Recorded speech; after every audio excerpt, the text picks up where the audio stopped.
नमस्कार दोस्तों, आज हम फिर आपको एक ऐसी कहानी बताने जा रहे हैं जिसे सुनकर आपके रोंगटे खड़े हो जाएंगे। लेकिन इसे सुनने के लिए आपको पूरा सुनना पड़ेगा। चलिए बताते हैं ये कहानी कहाँ की है। ये कहानी आजमगढ़ ज़िले के डिबनिया गांव की है, जहां पर एक युवक राजेश नाम के रहा करते थे। वह एक छोटे से व्यापारी थे जो भैंस गोरू के व्यापारपन करते थे और उनके 2 बच्चे थे, बीवी थी। उसी से उनका जो है मतलब पोषण करते थे, देखभाल करते थे। उनके घर में 4 भाई थे और एक दिन अचानक ऐसा होता है कि वह शाम की टाइम थी, वो अपने पत्नी से बोल कर गए कि देखिए हम जा रहे हैं गेहूँ कटवाने और आएंगे, लेट आएंगे, मुझे खोजना मत। यह कहकर वह चले जाते हैं। इसके बाद उसके पिता आते हैं, लड़के के पिता आते हैं, पूछते हैं राजेश कहाँ गया है। तो पत्नी बताती है कि आप उसे खोजने मत जाइए, वो यहीं पास में गए हैं गेहूँ काटवाने।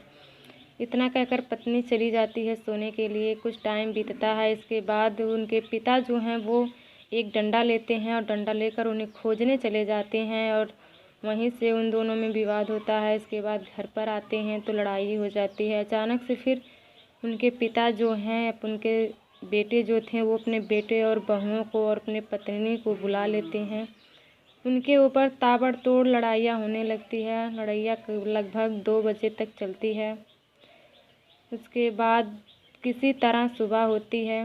फिर वह लोग जो हैं इतना संतोष नहीं होता, उसके बाद भी वो लोग सुबह को उनको बोलते हैं। वो अपने काम में लगे रहते हैं, रोआ करते थे, लगे रहते थे, रोआ करते थे। उनकी पत्नी ने बहुत समझाया कि जाने दीजिए, आप इन लोगों के मुँह मत लगिए, क्योंकि आप वो लोग पैसे वाले हो गए हैं, आप नहीं हो, आप एक छोटे से हो, हम लोगों को देखते हो, वही बहुत है। पत्नी ने बहुत समझाया, फिर भी वो लोग लड़ते रहे। उन्हें इतना डिस्टर्ब कर दिया, इतना डिस्टर्ब कर दिया कि उन्होंने आत्महत्या करने का निर्णय कर लिया। उन्होंने आत्महत्या तो कर ली, लेकिन वो लोग फिर भी उन लोगों को चैन नहीं आया। वो लोग इतना कमीने थे कि क्या हम बता नहीं सकते। उन्होंने इतना करने के बाद भी उनकी जो पत्नी है, उनके खिलाफ उन्होंने अखबार में निकलवा दिया कि पत्नी के चलते पति ने ही मतलब आत्महत्या कर ली। ऐसा शर्म नहीं आया लोगों को करवाते हुए। और पत्नी बेबस अकेली, कोई ना उसके मायके में ना पिता है ना माँ है, बस अकेला भाई था। वह बेबस थी, कुछ कर नहीं पाई।